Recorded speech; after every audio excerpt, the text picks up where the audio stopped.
I've been seeing so many first day of school photos or video posts from both kids and parents just talking about whether it's been a really great start to the school year or if it's been a bit hard. And it reminded me of something that I don't really talk about often. And I want to remind you that I'm not a parent myself to a human. I am a mom to two very cute dogs.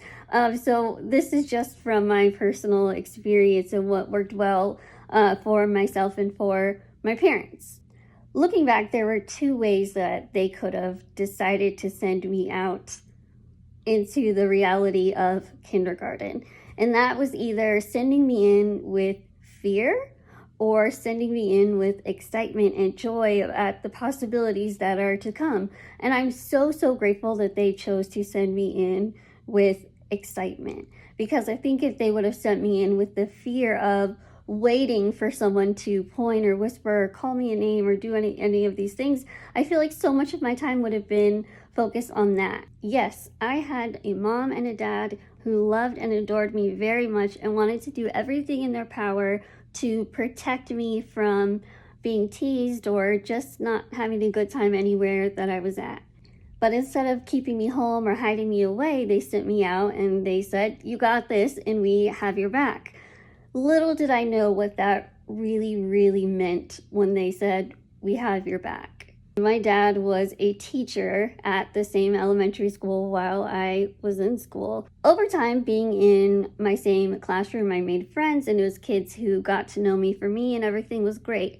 But it got really difficult when it was time to start walking the hallways or going to the cafeteria or going to recess, whatever it might be, because that meant I would be seen by kids who weren't used to seeing me every day in the classroom. And so it was always a new batch of stares and points and whispers and all of these things. Whenever I would be walking with my class and we just happened to bump into my dad, whether he was walking by himself or walking with his class, instead of just doing like a nod of like, "Hi" to me, he never did that. He was never just like a wave or whatever.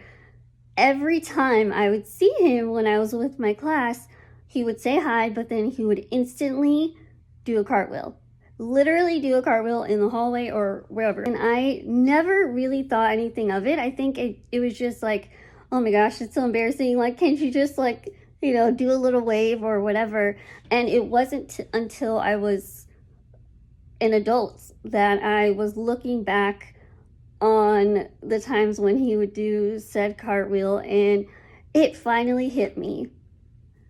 My dad was doing this cartwheel not to embarrass me, but he was doing it because he was allowing the eyes that were on me to be put onto him, even if it was just for a few seconds or a minute, that it would give me the relief of knowing not everyone was looking at me. And I called him and I said, "Is this why you always did the cartwheels?" And he said yes. So to know that that was something that they did, they really had my back. And it wasn't just my dad. My mom's form of having my back came in a very different form and came much later in life.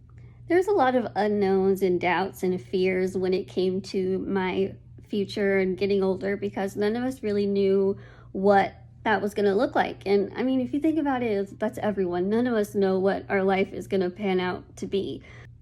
My mom did something that I didn't find out about until I was a lot older.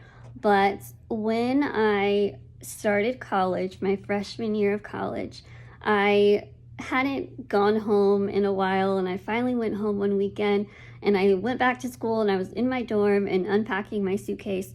And as I was unpacking, I found a really thick envelope, and in the envelope was a bunch of different composition books, and I had no clue what it was. So I sat down at my little desk in my room and quickly realized that from the time I came home from the hospital when I was born to about middle school, my mom wrote me a letter every day. She wrote what I did that day. She wrote if I was good or bad or whatever happened, medical wise, and all of these things. But the part that got me, and this is going to definitely show you that my parents have had my back for so long. The part that got me was, I don't even remember how old I was at the time, but as I was reading, one of the letters said, I don't know when I'm going to give you these letters, but I hope that when I do, you're sitting in your college dorm room while reading them. And that's exactly what I was doing. And so I called my parents and I couldn't even talk. I had a bath towel, like wiping my tears away because it was so emotional. But all these actual medical professionals told my parents that I wasn't going to be able to really accomplish anything.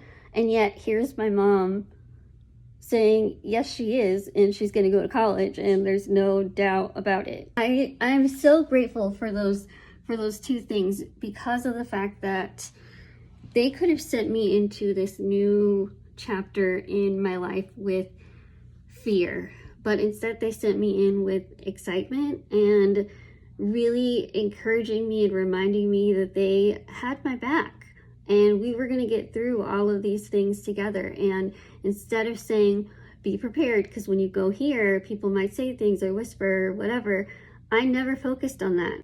All this to say, I love my parents. They're the best. And I credit how they raised me to the person I am today.